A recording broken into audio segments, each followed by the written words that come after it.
Different views. Long story short, the only freedom that's attainable is that which rests in no view.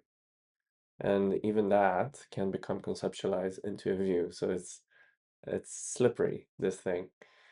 But the important recognition here is to notice that as we remove and peel off the layers of thought, identification, concepts, essentially they're all point of views through which consciousness looks out at the world. And the only place where you can find true rest is that of no view at all. It's sort of like in the Buddhist doctrine of no self, which is a stepping stone to realizing that it's neither that there is a self nor is there not a self.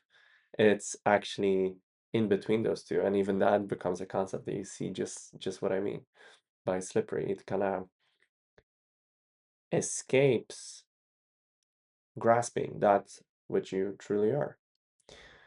And the other pitfall with views is that it breeds seeking, because if there is a view that is the right view, then you will be that separate self trying to achieve, uncover, come into that treasure of knowing the one true view, and then you will cling onto it like something that you could lose. And if there's a right view, then there are wrong views. And that can also be a breeding ground for doubt, anxiety, uncertainty, and essentially more seeking. So it's not something that you have to take my word for it. It's actually a very simple inquiry to notice how your thinking mind, how the selfing mechanism itself is built around the idea of arriving somewhere where we take ourselves to not be just yet. We are en route. We are getting there one day, someday. And this all collapses in the Eckhart's power of now. If you just come back to this present moment, realize that there is, in fact, no other place to get to. Time and space are part of the illusion. It's only in thought. And if you focus on your actual experience, there is only this and only ever has been this eternal present moment right here. And in that moment, there is not really a need for upholding any kind of view. It is again the selfing that seeks control and ultimately safety by dreaming views and perspectives and storylines,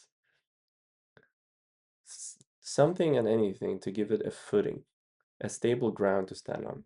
And this is why awakening it can feel destabilizing, because it's like removing the ground from under your imaginary feet.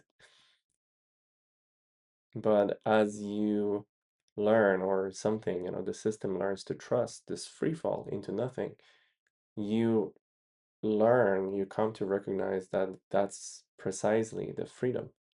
The freedom lies in there not being a ground, there not being a truth to arrive at, no point, no distance, no finish line, nothing to get to understand.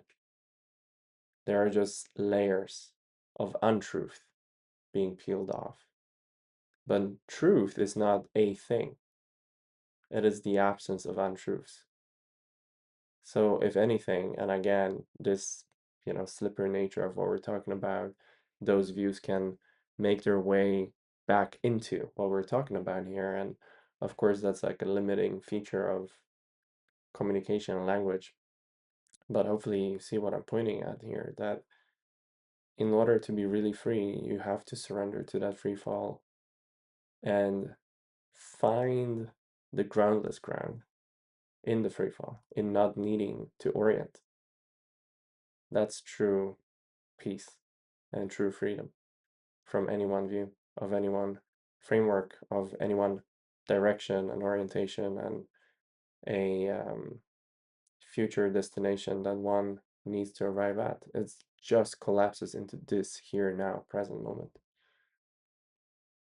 See if you can find it, and I'll see you in the next video.